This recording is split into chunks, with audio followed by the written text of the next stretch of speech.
Obrigado, muito obrigado, Guilherme, parabéns. Então, agradeço a sua presença, a presença do Edgar, que, como eu falei, muito nos honra. E agradeço demais a oportunidade aqui de apresentar para vocês. E continue participando, nossas portas estão sempre abertas para você aqui, venha sempre.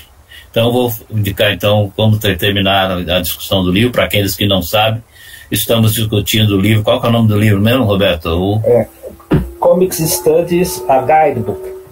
A Comics Studies, a Guidebook, que é organizado pelo Charles Hatfield e mais alguém. E o Bart Beatty, né? E são vários capítulos, a gente vai discutindo um capítulo normalmente a cada reunião. Estamos no último capítulo, né? Depois dele só tem uma lista ele faz uma cronologia, uma linha do tempo sobre quadrinhos, que é seria o último capítulo, mas não vou nem comentar, porque eu fico com tanta raiva, porque não cita nenhuma coisa do Brasil, tem vários países. Tem alguma? Então me passou despercebido, Roberto. Ele cita o Tico-Tico. Cita o Tico-Tico, não, então me passou despercebido. Mas continuo bravo, porque tem mais coisas. Só isso, nem Maurício de Souza. Tem mais coisas que ele poderia ter citado, mas não cita nada, principalmente norte-americano e alguma coisa da Europa. Mas então, esse aí nós não vamos nem discutir, senão a gente só vai xingar o cara. Então vamos no último capítulo, que é quadrinhos digitais, que eu vou colocar aqui a minha apresentação. Pego a tela inteira. Não, eu volto. Espera aí, cancelo. Pego a janela, como falou o Ricardo, e vou aqui para minha apresentação.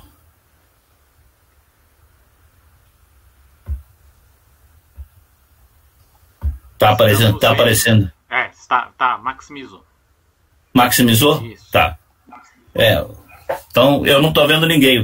Parece que o Ricardo falou que apareceu uma... É porque o senhor apresentou... o senhor precisava abrir a apresentação antes e aí depois compartilhar, porque ele ia abrir uma janela à parte, aí pedia para abrir a janela. Tá. Também, então não tem importância, de qualquer forma. Isso, agora deu. Então, estamos aqui. Então, eu falando, quadrinhos digitais. Esse capítulo é escrito por três professores, não sei se são professores. O Catervo, que é o da direita, é o que é o PhD, deve ser o coordenador, o orientador dos outros dois, que são a Darren Washley e a Shannon Tien.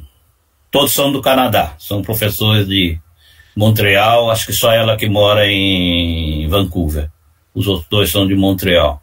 Então, nós vamos discutir sobre os quadrinhos digitais, e eu fico até em dúvida se algumas coisas que eles falam já não estão ultrapassadas.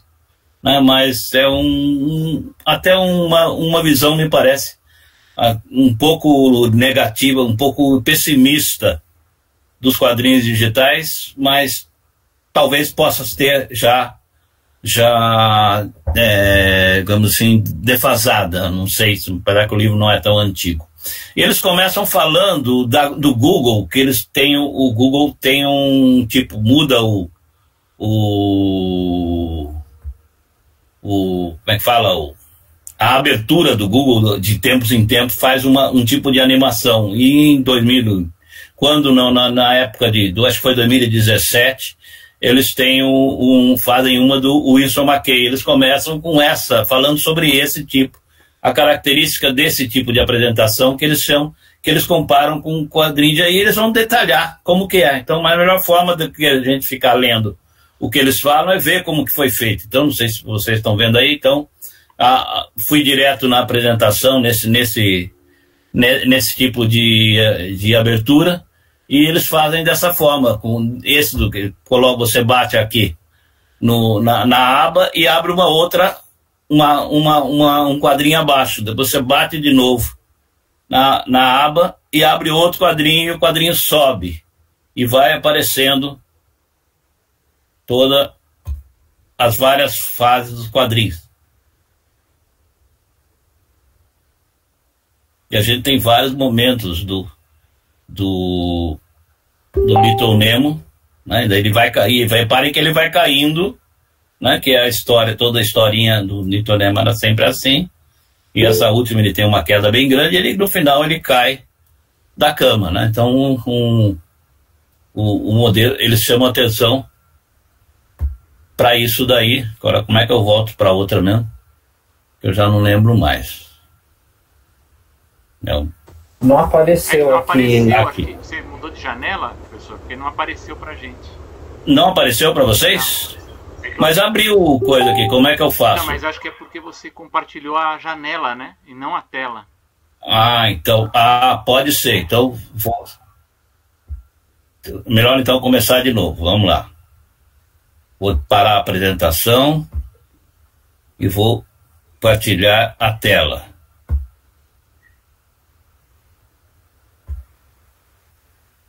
Tá, daí eu vou para minha. Ok, agora a tela tá aparecendo. Tá, então daí eu vou para minha tela lá da apresentação. Aqui.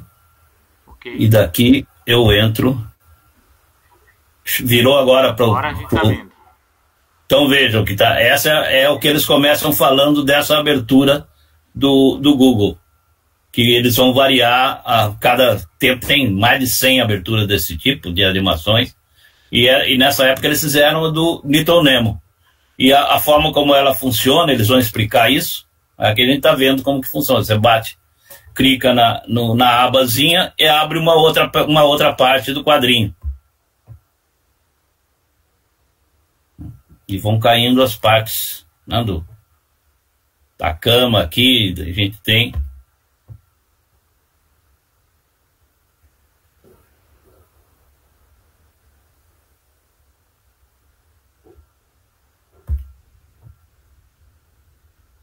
E ele vai caindo, todos os pedaços aí. E vai parar no final a cama. Então eles vão usar isso daí como o exemplo do quadrinho digital, porque o Little Nemo, ele vai ter todo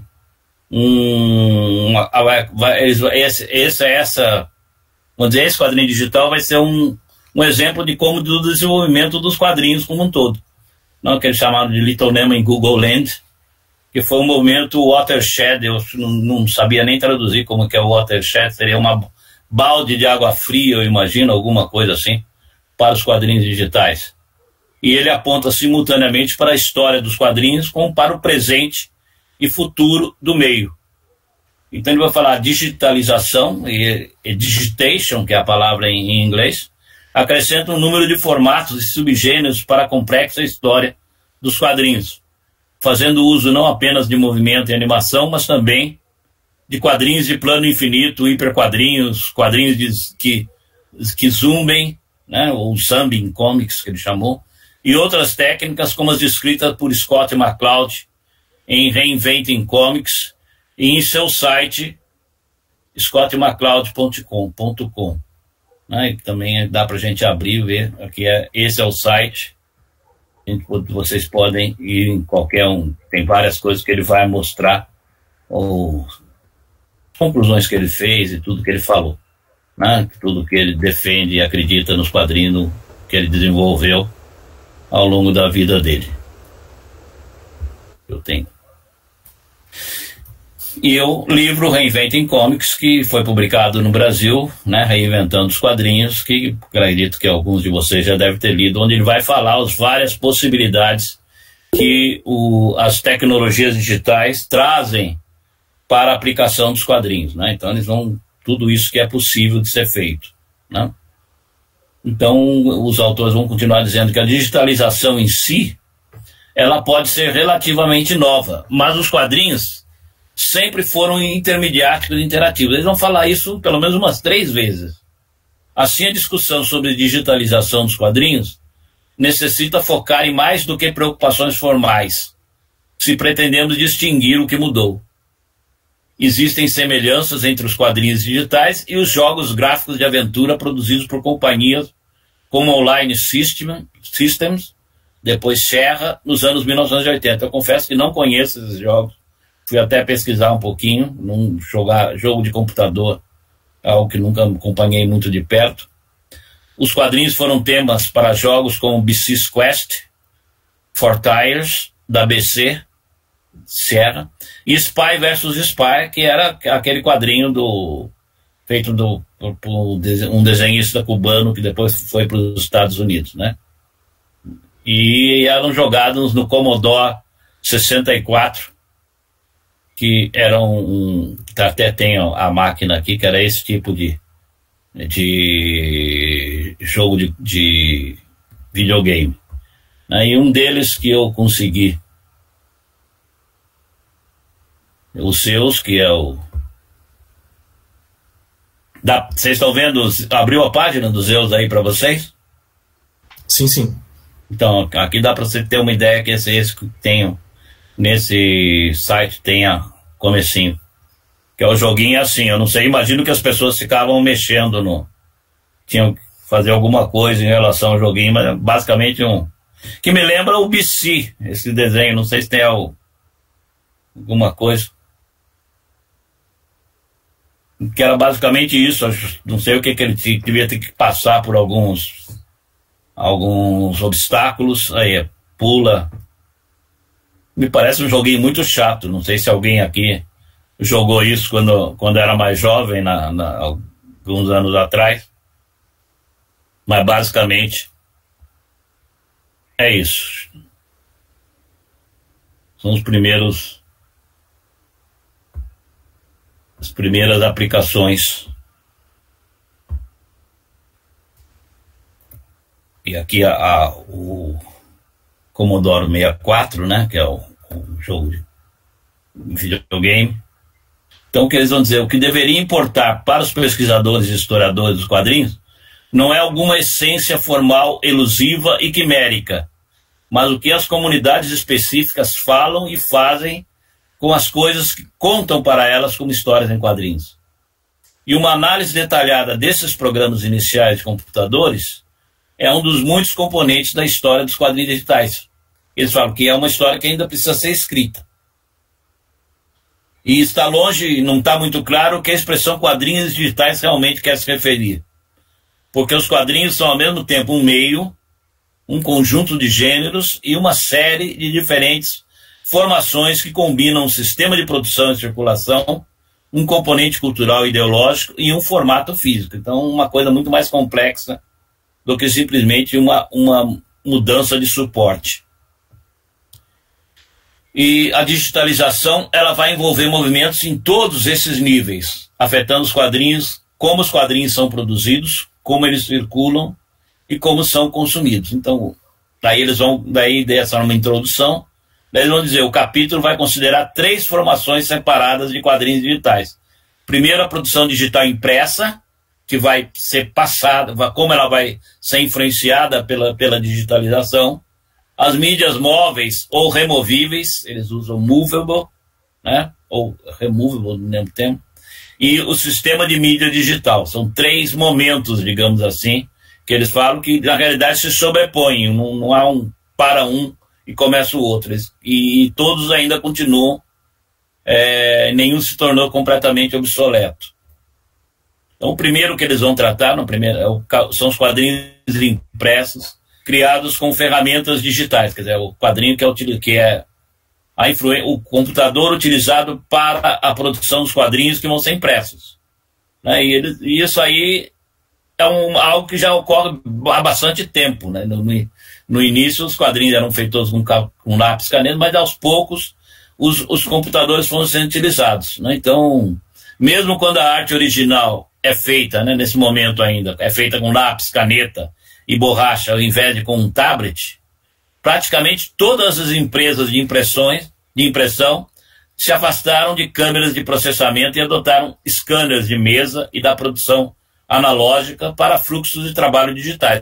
Dificilmente vocês vão encontrar, a menos aquelas empresas menores, em que você vai ter uma transferência de originais, por exemplo, como fazia antigamente, que o sujeito pegava, fazia os desenhos, punha num envelope e mandava pelo correio. Então o cara já vai mandar diretamente pelo computador, toda a produção vai ser feita sem interferência do papel. Tem muitos casos que você nem tem o papel. Pode ser que a primeira versão o sujeito faça com lápis, caneta e borracha, também ele tem que escanear e encaminhar a versão escaneada para a editora, né? Então, já esse modelo de produção já faz parte do dia a dia, na realidade da produção de quadrinhos hoje em dia.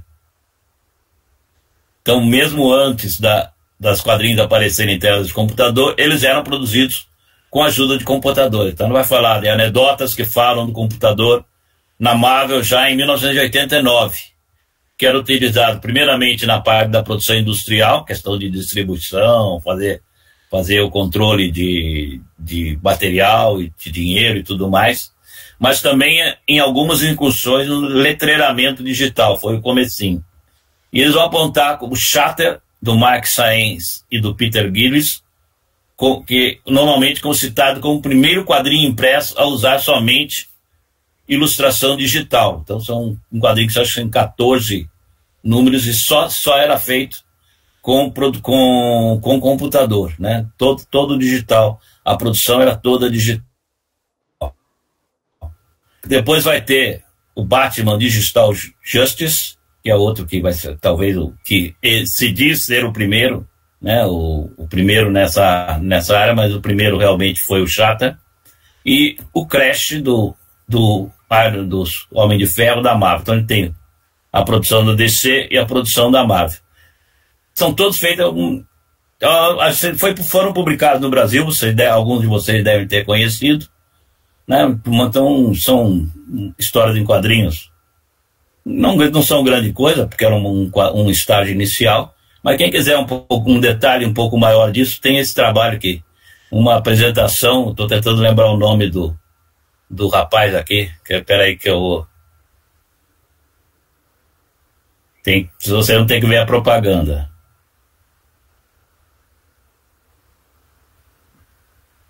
Pular anúncio, pronto.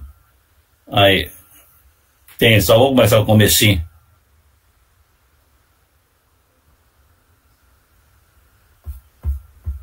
Já tá no meio, deixa eu pôr mais no começo. O áudio a gente não tá ouvindo. Não estão ouvindo? O áudio não. Não sei se os outros estão, né? Bem, eu não estou, é porque tem a configuração do computador também. E aí, às vezes, então é isso. Ele escuta, mas a gente não. Bem, enfim, aí está pronto. Era só para mostrar que se vocês entrarem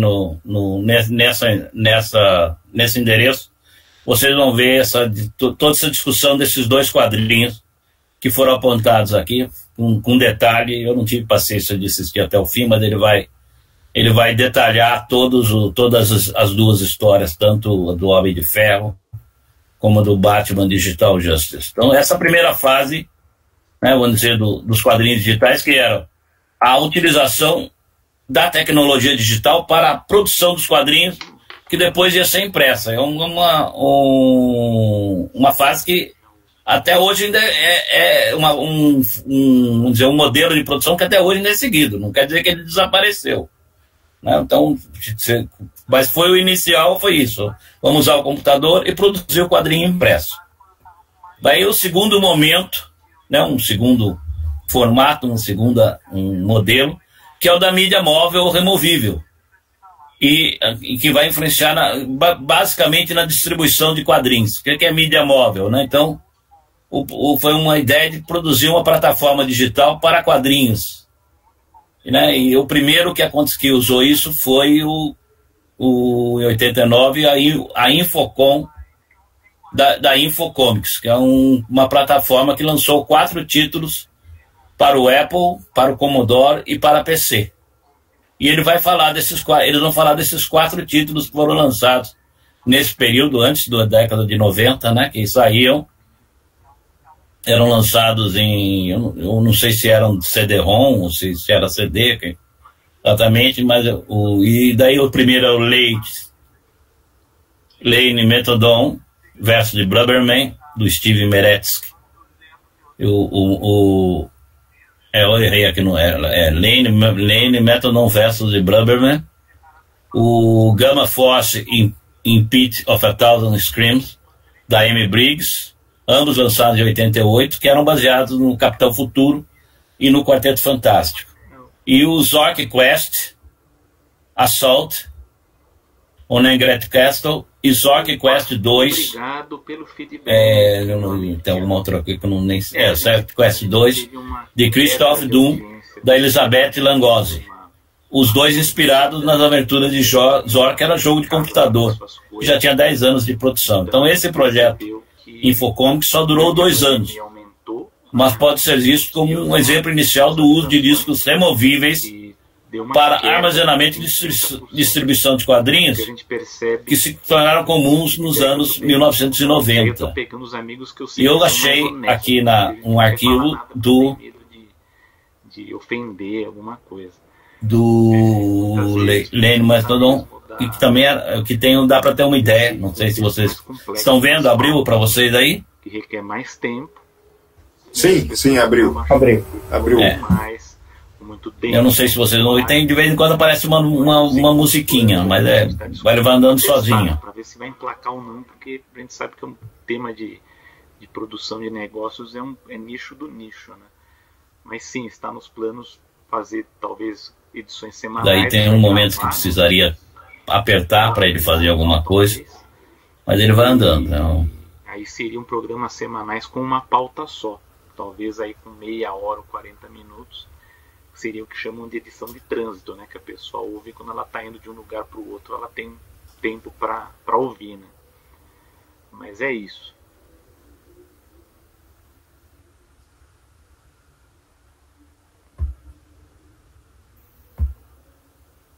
Sim, é isso, nada muito sofisticado, né? Então, esses experimentos com hipermídia, segundo os autores, logo se esgotaram, e os discos digitais, que a gente na época, vocês devem lembrar, os famosos CD-ROM, passaram a servir como mecanismos de fornecimento para conteúdo digital. Então, no final dos anos 90, por exemplo, a revista Wizard passou a incluir gratuitamente discos digitais AOL nas suas edições. É a American Online, o AOL, contendo capas de suas revistas. Por volta de 96, a Marvel passou a produzir uns quadrinhos que eram chamados de Cybercomics. Foi produzido também para a American Online, que era um híbrido, um formato levemente interativo mesmo, entre quadrinhos e animação. Cybercomics foi provavelmente o primeiro produto da Marvel inteiramente digital. A Marvel termina com esse Cybercomics logo em 2001, começo dos anos 2000, mas daí ela lança em seguida o Dot.Point Comics, que eram quadrinhos baseados em Flash, né, com o modelo Flash, que funcionava de forma similar a Cybercomics, sugerindo que o formato minimamente interativo ainda dominava o entendimento sobre o que eram os quadrinhos digitais para cada das ideias. Os leitores interessados nos Dot Comics podiam acessá-los em DVD-ROM ou baixá-los em seus computadores. Com os Dot Comics, a Marvel estava também começando a desenvolver um modelo de negócios digital. E na virada do milênio, estamos falando de 22 anos atrás, a Marvel estava claramente apostando alto na tecnologia digital. Em 2003, ela celebrou fez um acordo com a Intec Interactive para lançar outra versão dos quadrinhos com movimento, Motion Comics. E essa chamada Digital Comic Books. Era uma plataforma de DVD que traziam versões digitalmente aprimoradas, as aspas são dos autores, dos títulos clássicos da Marvel. Isso incluía locuções profissionais, música original, efeitos surpreendentes, previews, biografias de personagens, desenhos originais, um documentário sobre como os quadrinhos são feitos e capítulos de bônus, incluindo clássicas primeiras aparições dos principais personagens. Eram mais de 100 minutos de conteúdo por DVD. E essa é uma das capas. Eu não sei se foi lançado no Brasil, eu olhei aqui, procurando na internet, me pareceu ter encontrado um em português, mas eu não sei se foi lançado no Brasil ou se foi lançado em Portugal. Eu não conheço. Mas esse especialmente do Demolidor, Daredevil, eu comprei numa das minhas viagens à Espanha. Eu comprei trouxe há muitos anos atrás. Roberto deve estar lembrado, a gente viu até numa dos colóquios. Mas eu queria, era isso, esse DVD que eu queria passar para vocês olharem, mas daí está no outro computador.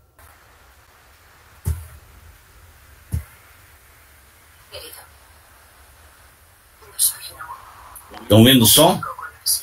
Ele está bem baixinho, né? Mas é por causa da configuração.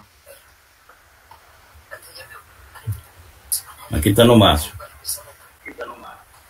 Mas dá para ver. Acho que a gente está ouvindo do seu microfone, professor. É.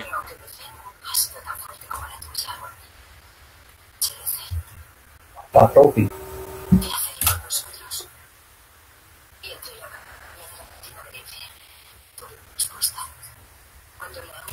E basicamente eles vão lendo o que está aparecendo, alguém vai lendo.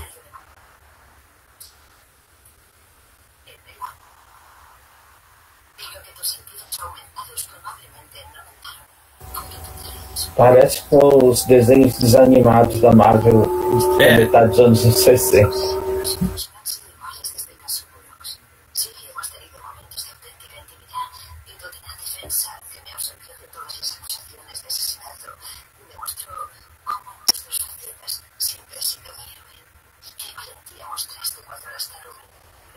Já para vocês terem... Bem, é basicamente isso. Vou sair daqui, para vocês terem uma ideia de como que eles pensavam o quadrinho digital naquela época, 2003.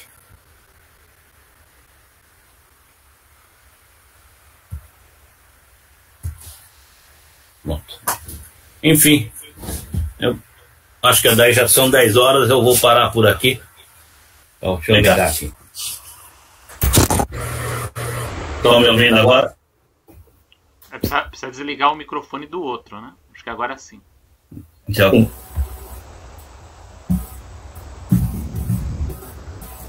Valdomiro, você está com os 2 microfones ligados do computador. Sim.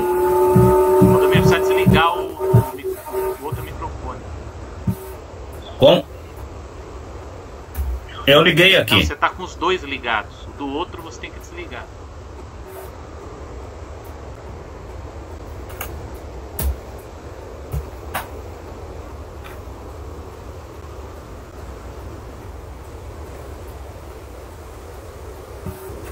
Ah, por isso, tem razão.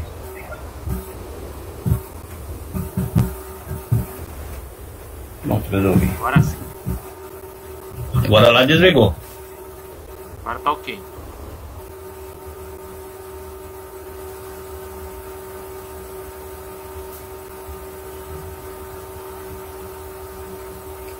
Você pode continuar a apresentação no próximo encontro. Próximo colóquio. Agora voltou meus microfones, também não estava. Então, basicamente é isso, para vocês terem uma ideia do que se pensava na época. E eu lembro até que a divulgação desse material na Espanha dizia: o futuro dos quadrinhos está aqui.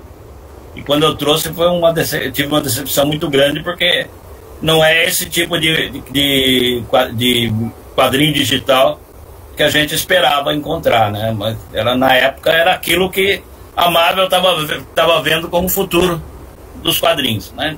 Depois eles vão, nesse período, 1990, comecinho dos anos 2000, basicamente se falava em quadrinho digital com as mídias removíveis, CD-ROM principalmente. Isso é um trabalho, até coloquei lá na apresentação a capa do livro do Edgar Franco, que é a tese de doutorado dele, que ele vai trabalhar bastante esse tipo de quadrinho digital, que ele vai chamar de eletrônica. Então, um conselho, indico a leitura do livro do Edgar, que vai trabalhar bastante esse aspecto da produção digital. Mas daí eu continuo a apresentação no próximo colóquio. Alguém tem alguma dúvida, alguma questão agora? A gente pode ainda discutir. É só uma constatação.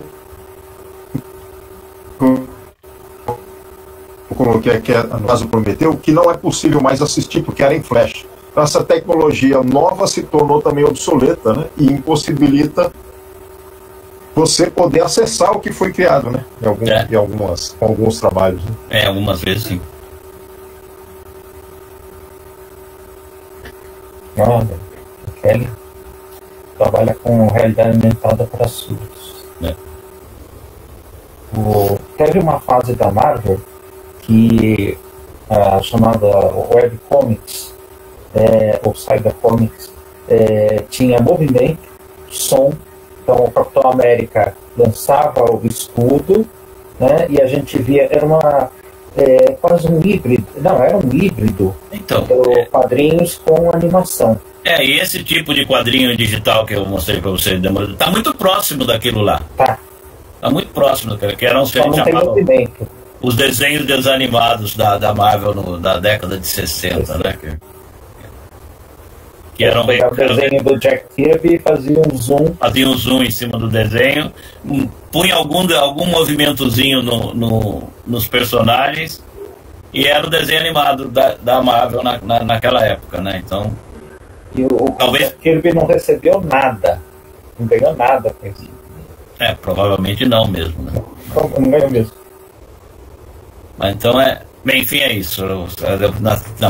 Eles vão falar depois o próximo capítulo é exatamente quando chega o Comicology, que daí já deixa de ser a venda para o serviço. Mas eles não aprofundam tanto. Eles vão terminar com a questão da distribuição e da produção de quadrinhos. Mas daí a gente vê no próximo colóquio, né? Então agradeço por ser dia 16 de dezembro. 16 de dezembro. Então, 16 de dezembro. Não sei se o Nobu está disposto a organizar o nosso amigo quase secreto. Amigo.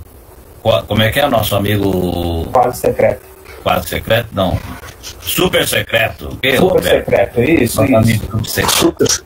Olha, eu posso organizar, mas com aquele risco, né? Se bem que agora mais experiência, a gente explica para a loja, olha, tem essa necessidade de agilizar, né? Eu já, assim que tiver a lista, entro em contato com eles, aí podemos também mudar de loja. A gente fez com a Ugra ano passado, podemos fazer com a Monstra, com a Comics, vocês também. A loja mais barata, tava caro, né?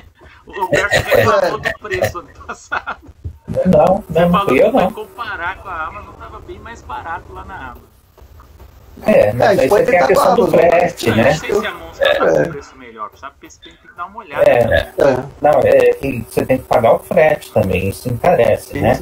Mas deu certo, eu recebi, meu amigo secreto foi o Selby. Aí chegou lá pro final de janeiro para alguns, mas chegou. Então, por isso que a gente está agilizando com a loja, né? Olha, assim que receber o pedido, para despachar. Eles demoraram um pouquinho porque houve um desencontro de informação, mas dá para fazer, pelo menos eu achei interessante. É uma maneira de fazer isso para esse formato de reunião, né? Assim, remotamente a gente faz no secreto. A minha dúvida é essa, vocês iam fazer presencial, então não vai ser mais presencial, né? Inclusive eu tinha marcado hoje para fazer presencial, eu tinha até reservado a sala lá na USP, né, na ECA. Mas aí voltou, o Covid voltou a crescer, eu achei que só ia eu estar sozinho lá na ECA, daí cancelei a reserva da sala. Fazendo desse jeito, online, o pessoal de outros estados pode participar do amigo secreto. Sim. Bom, então, não sei para quem que foi o meu presente de amigo super secreto o ano passado. Eu recebi do Selby. Ele mandou para mim. Eu não sei para. Eu não me lembro de quem eu recebi mais também. Qual que você recebeu? Eu dei pro Selby, eu dei um presente pro Selby, se eu lembro. New Game, é muito bom. É tão super secreto que a gente não lembra, né? Não sabe quem a gente nem sabe. A gente só vai saber depois de para quem que mandou, inclusive. Eu não sei para quem recebeu o meu. Legal, pessoal. Então vamos tentar organizar. A gente entra em contato com vocês falando. No convite a gente já fala alguma coisa, eu acho que. Não me lembro mais como.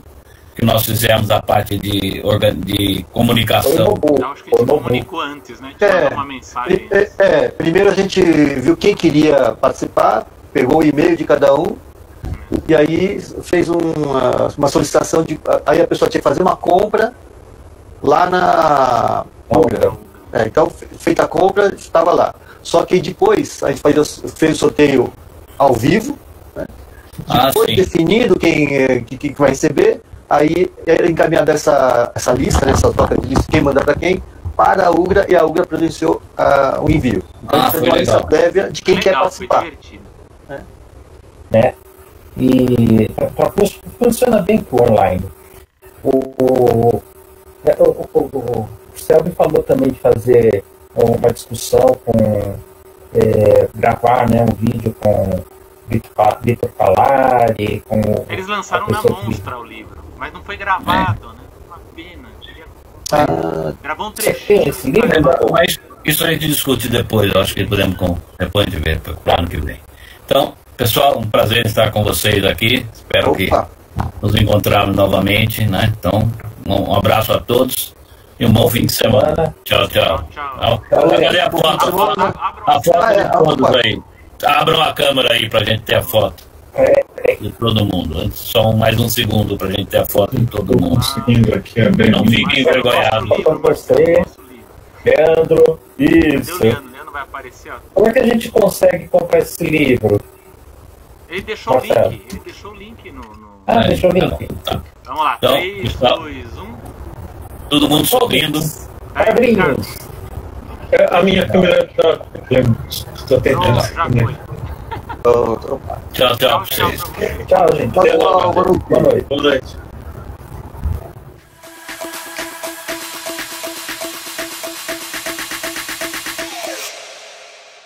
You